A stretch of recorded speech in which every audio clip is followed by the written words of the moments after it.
샬롬. 요한계시록 22장 13절. 나는 알파와 오메가요, 처음과 마지막이요, 시작과 마침이라. 아멘. 13은 사랑의 수라고 했습니다.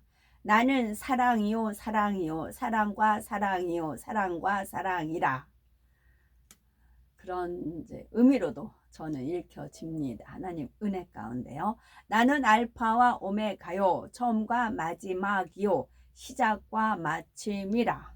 아멘.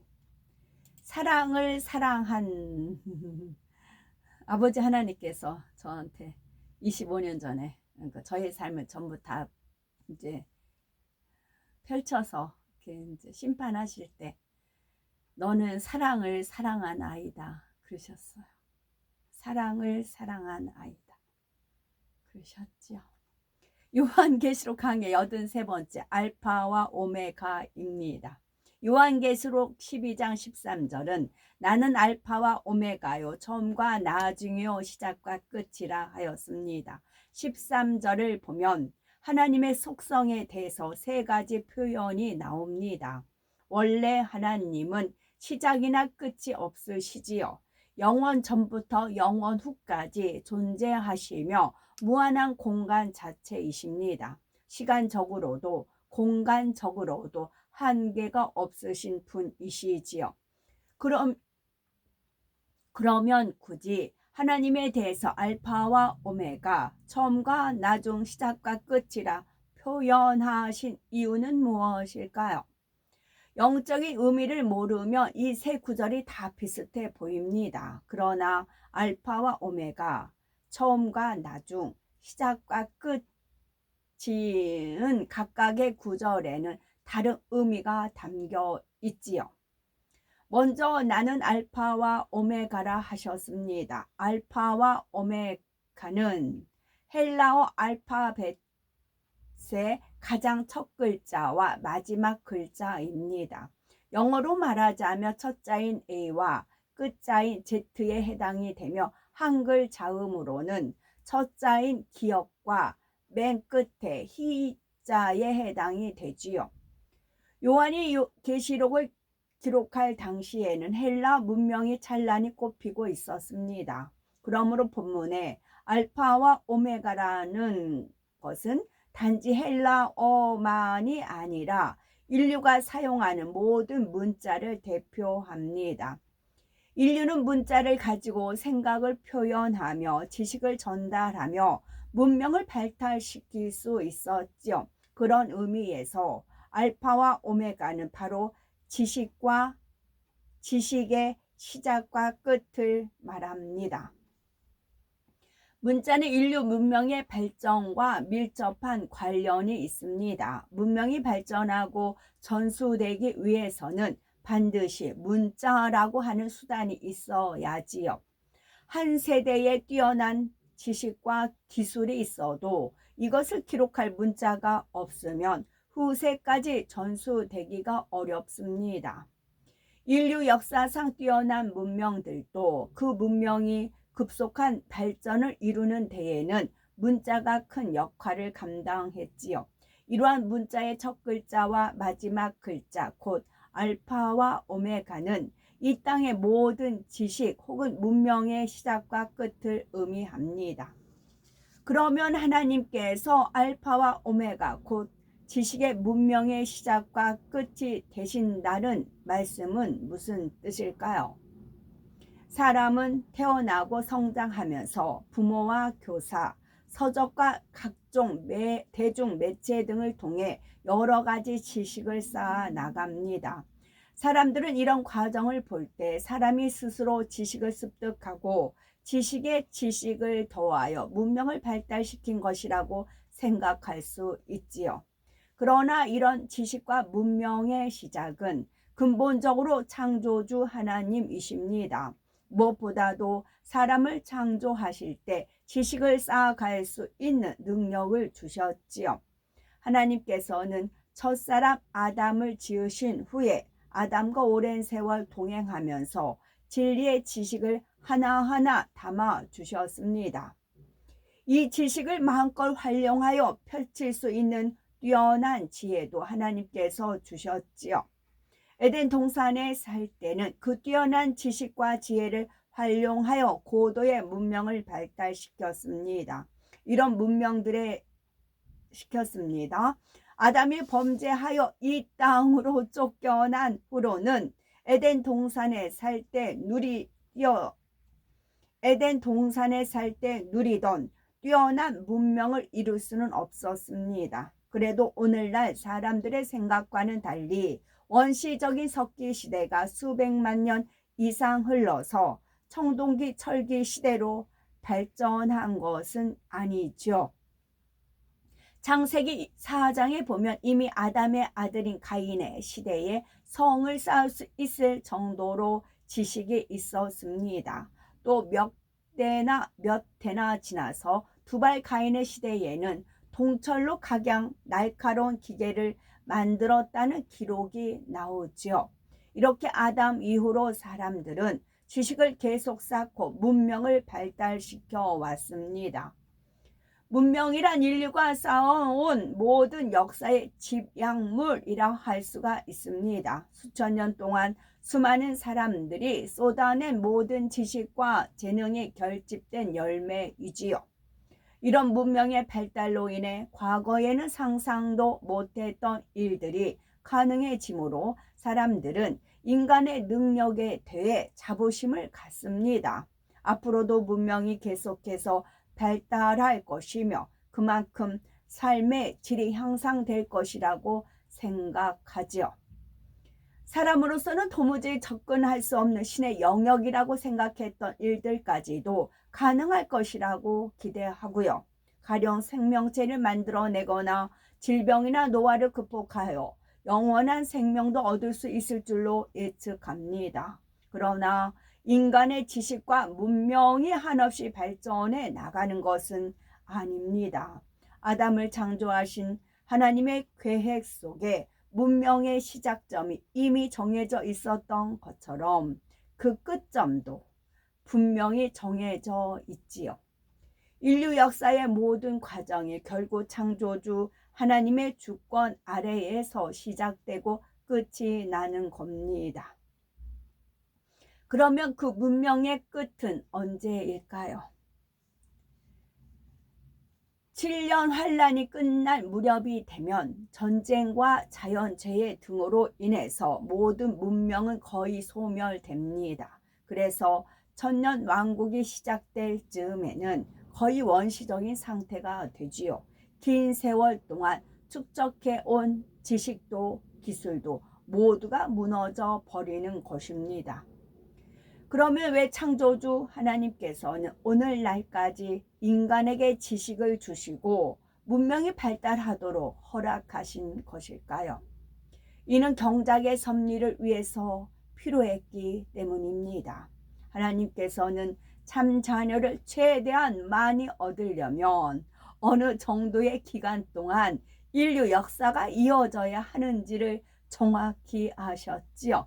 그래서 아담 이후 6천년이라는 기한을 정하신 것입니다.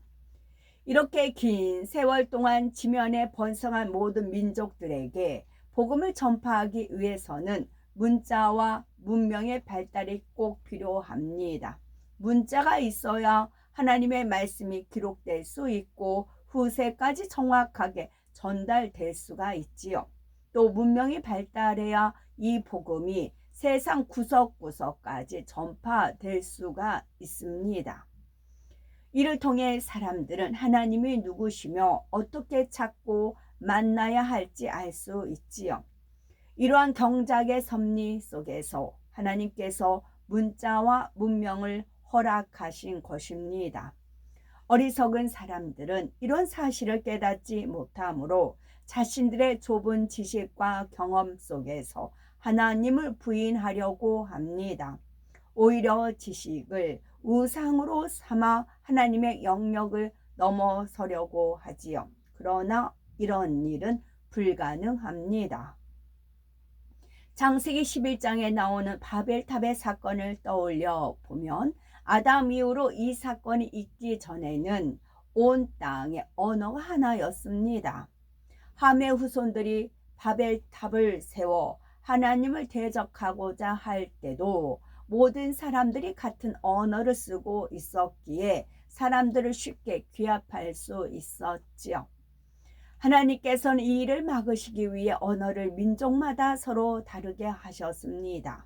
의사소통이 잘 되지 않으므로 공사는 중단되었고 서로 같은 언어를 사용하는 사람들끼리 뭉쳐서 지면에 뿔뿔이 흩어져 버렸지요. 이렇게 한 곳에 모여 살던 인류를 이 시점에 지면에 흩어지게 하신 것도 결국 하나님의 섭리 속에 들어 있었던 겁니다. 사람이 아무리 지혜와 능력을 동원한다 해도 결코 하나님의 뜻을 넘어설 수 없고 하나님을 대적할 수도 없습니다. 잠언 1장 7절을 보면 여호와를 경외하는 것이 지식의 근본이거늘 미련한 자는 지혜와 훈계를 멸시하느니라 했고, 잠언 9장 10절에는 여호와를 경외하는 것이 지혜의 근본이요 거룩하신 자를 아는 것이 명철이니라 했습니다. 왜 여호와를 경외하는 것이 지혜와 지식의 근본인지, 여호와를 경외하며 성결을 이룬 만큼 하나님께서 위로부터 지혜를 주시는 것입니다. 물론 지식과 지혜의 근본이 하나님이시라 해서 악한 지혜까지 하나님께서 주신 것은 아닙니다. 하나님께서 선한 지식을 주셔도 사람 편에서 원수마귀 사단의 역사를 받아 악하게 변질시킨지요. 예를 들어서 화약에 대한 지식을 선하게 활용하면 건축이나 채광 사업에 유익하게 쓸 수 있습니다. 그런데 이 지식을 악한 쪽으로 활용하면 사람을 죽이는 무기를 만들 수도 있지요. 다른 예를 들어서 약물에 대한 지식을 가지고서도 활용하는 방법은 달라질 수 있습니다. 질병을 치료하는 약을 만들 것인가, 사람을 죽이는 독약을 만들 것인가, 그 선택은 약에 대한 지식을 활용하는 사람에게 달려 있습니다. 원래는 선하게 진리에 맞게 쓰도록 주신 지식을 인간들이 사단의 역사를 받아들임으로써 결국 잘못된 방향으로 나아가게 되었다는 말입니다. 다음으로 나는 처음과 나중이라 하셨습니다. 앞에서 알파와 오메가라 하신 말씀은 삼위일체 하나님 중에서도 특히 성부 하나님의 분야를 나타냅니다.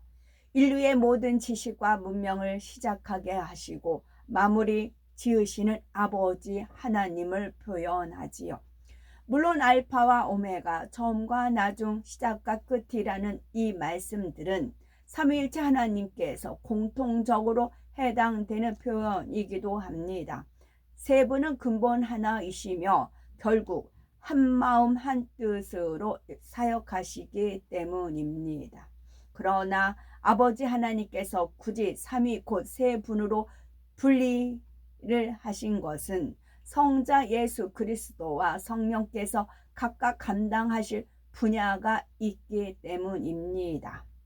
세 분의 사역의 특성에 비춰볼 때 알파와 오메가 곧 지식과 문명의 시작과 끝은 성부 하나님에게 주로 해당된다는 뜻이지요. 다음으로 처음과 나중이란 성자 하나님 곧 예수 그리스도에 해당이 됩니다. 그러면 주님께서는 무엇의 처음과 나중이 되신다는 뜻일까요? 이는 만세전에 감추어진 비밀, 곧 십자가 구원의 섭리와 관련된 내용입니다.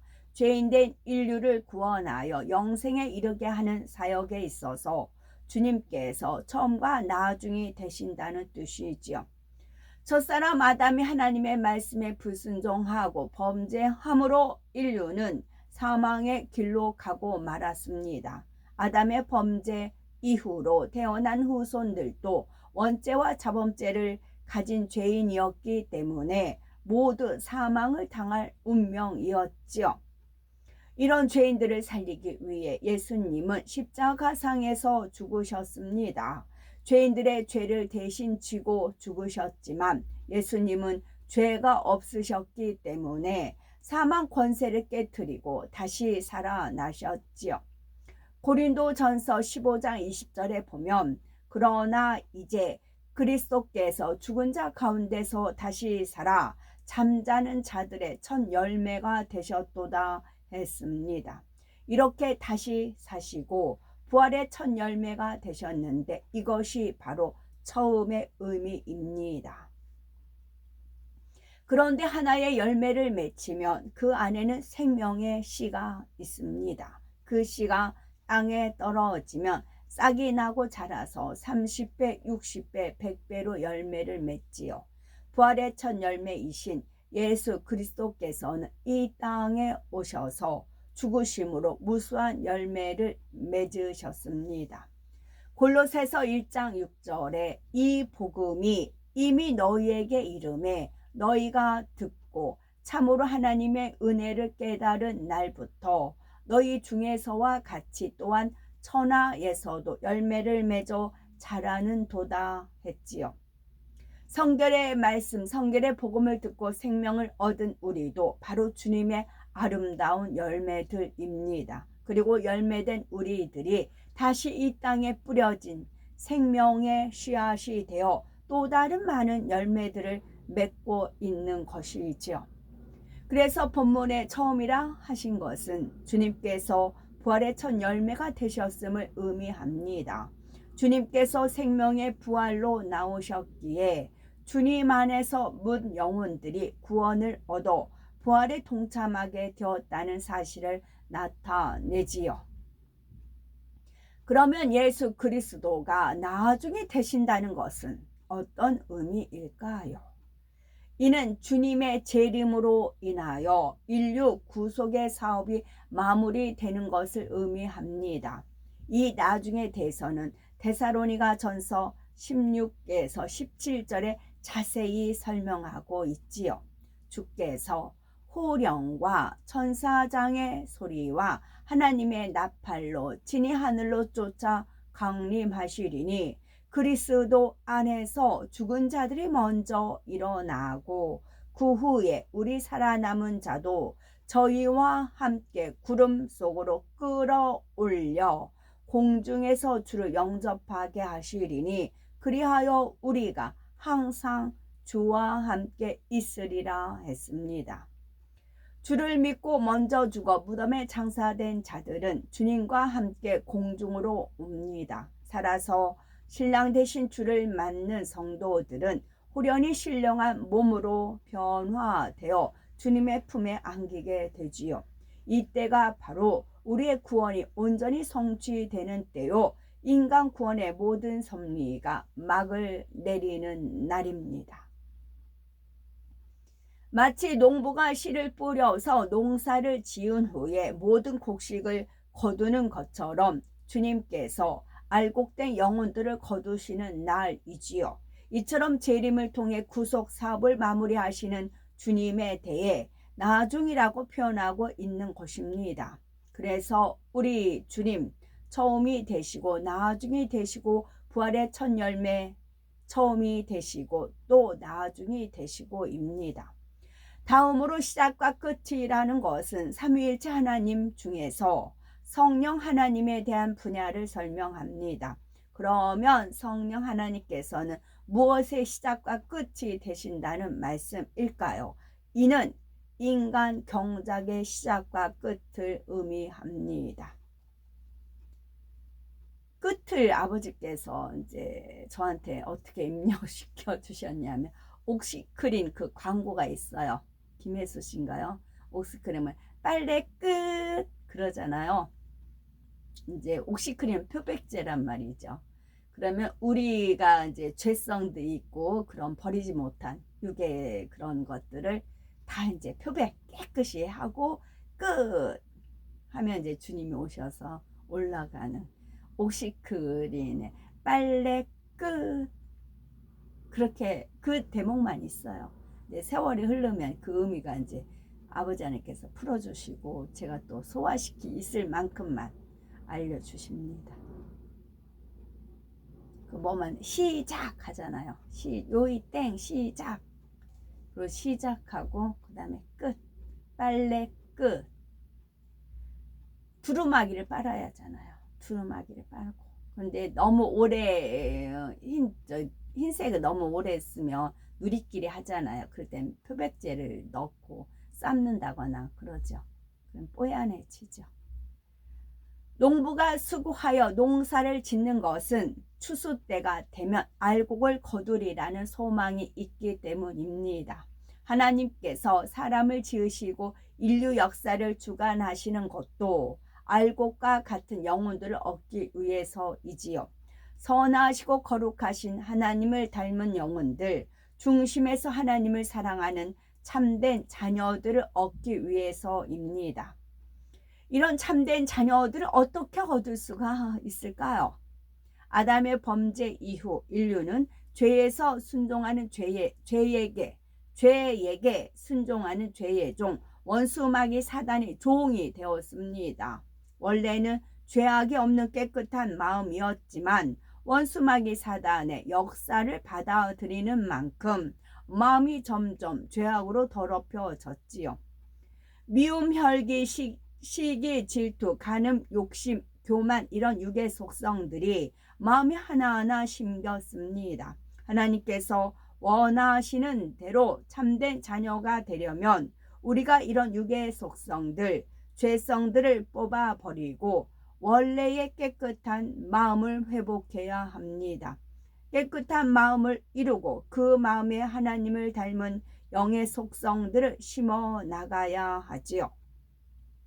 사랑과 선, 겸손과 섬김, 정직과 진실, 희생과 헌신 이런 것들로 마음을 채워야 합니다. 우리가 마음에 무엇을 채워야 되느냐? 사랑, 선, 겸손, 섬김, 정직, 진실, 희생, 헌신. 이 말씀을 다르게 표현하면 성경이 하지 말라 하신 것은 하지 않고 버리라 하신 것을 버리면 되지요. 이런 죄성들이 마음에서 뽑히고 깨끗한 마음을 이루어가게 됩니다. 반면에 무엇을 하라 하신 것은 하고 지키라 하신 것을 지키면 되지요. 그러면 점점 더 하나님의 마음을 담고 그리스도의 형상을 닮아가는 것입니다. 너무 쉽지요 라고 하시면 그냥 하면 되는 것입니다. 하지 말라 하시면 그냥 안 하면 되는 것이고요. 그런데 인생들은 그렇게 못하는 경우가 대부분입니다. 죄인 되었을 때 행하던 구습, 곧 옛사람의 습성대로 계속 머물러 있으려는 속성이 있기 때문이지요. 흔히 사람의 본성은 변하지 않는다라고 하는 것이 바로 이런 속성 때문입니다. 그러나 변할 수 없는 것을 변할 수 있게 만들어 주시는 것이 바로 성령의 사역입니다.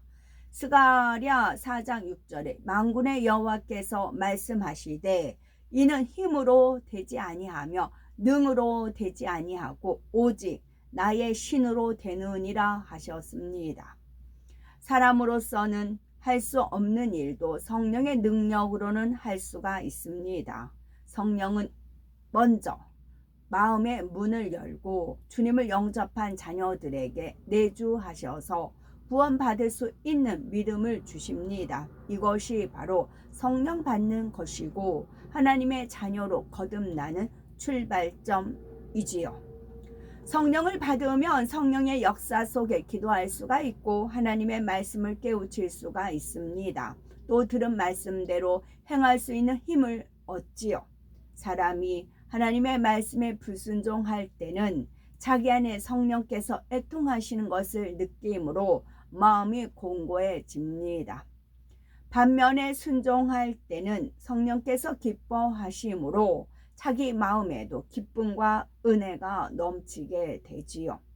로마서 8장 26절에 이와 같이 성령도 우리의 연약함을 도우시나니 우리가 마땅히 빌 바를 알지 못하나 오직 성령이 말할 수 없는 탄식으로 우리를 위하여 친히 간구하시느니라 했지요.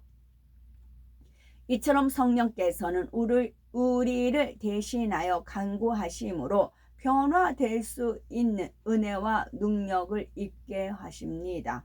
예전에 행하던 어둠의 일들을 버릴 수 있도록 자꾸자꾸 진리의 음성을 들려주시고 하나님의 사랑을 깨우쳐 주십니다. 그래서 마침내 온전한 성결에 이르게 하시는 것이지요. 마가의 다락방에서 불같은 성령으로 임하신 이후 성령께서는 끊임없이 이러한 사역을 감당해 오셨습니다. 물론 하나님께서 인간 경작을 시작하실 때부터 성령께서도 함께 하셨지요. 구약 시대에도 많은 일들을 감당하셨습니다.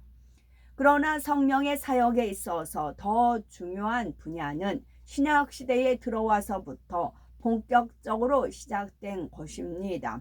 사람의 마음을 할례할 수 있도록 각 사람의 마음밭을 개간하여 성결된 참 자녀로 나오도록 역사하시는 것이지요. 그런데 이 성결케 하시는 성령의 역사가 언제까지나 계속되는 것은 아닙니다. 주님께서 공중에 강림하시면 인간을 경작하시는 성령의 사역도 끝이 납니다. 나는 알파와 오메가요 처음과 나중이요 시작과 끝이라. 얼핏 보면 간단히 보이는 이 말씀 안에 얼마나 깊은 내용이 담겨 있는지 우리는 아십니다. 인간의 역사와 경작, 구원에 대한 모든 섭리와 삼위일체 하나님의 사역이 이 한 구절 안에 다 담겨 있는 것입니다. 지금까지 원수 마귀 사단은 끊임없이 하나님의 섭리를 회방하려 하였지요. 첫사람 아담을 미혹해서 하나님을 배신하게 했고요. 하나님의 선민 이스라엘을 멸망시키려고 했고 구세주로 오신 예수님을 죽이고자 했습니다. 오늘날도 사람들이 믿음을 가질 수 없게 하고 악한 자들을 사주하여 성령의 사역을 계속 방해하고 있고요. 그러나 사단이 아무리 회방하고자 해도 하나님의 뜻을 막을 수는 없습니다. 하나님께서는 철저한 공의와 측량할 수 없는 지혜 속에 구원의 섭리를 이루어 가시지요. 지금까지도 그랬고 앞으로도 마지막 순간까지 한치의 오차도 없이 다 이루실 것입니다. 참된 자녀들을 얻고자 하신 하나님의 뜻을 온전히 성취하시는 것이지요. 이 경작이 끝날 때가 가까울수록 성령께서는 더욱 불같은 역사를 나타내십니다. 세상의 어둠이 심히 짙을지라도 사람들이 복음을 듣고 주님을 믿을 수 있도록 죄악이 관영한 세상에 살지라도 성도들이 거룩하게 변화될 수 있도록 성령의 역사도 갈수록 강력해지는 것입니다. 고린도전서 2장 4절에 내 말과 내 전도함이 지혜에 권하는 말로 하지 아니하고 다만 성령의 나타남과 능력으로 한다 했습니다. 이 말씀처럼 우리 모두가 성령의 나타남과 능력으로 수많은 영혼들을 구원하시고 그래서 하늘의 별과 같이 영원히 빛나는 복되고 아름다운 우리 모두가 되셨으면 좋겠죠.